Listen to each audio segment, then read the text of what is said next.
A super common question we hear about clay is, what's the difference between the clay bar and the clay mitt or a nanoskin scrub pad? So the way we see it, there are generally three differences between the two.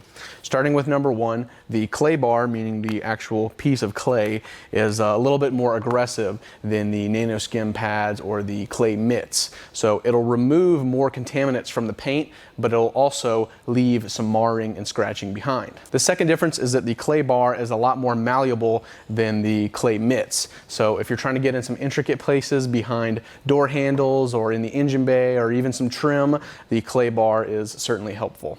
The third difference is general durability of these two. A clay mitt, or the nanoskin pads specifically, can last anywhere from 50 to 80 washes, and if you drop this on the ground, you can just rinse it off and it's good to go. Clay bar generally is only good for maybe 5 to 10 washes, and if you drop it on the ground, you need to just throw it away because it's completely trash. They both have a place in your detailing arsenal for specific situations.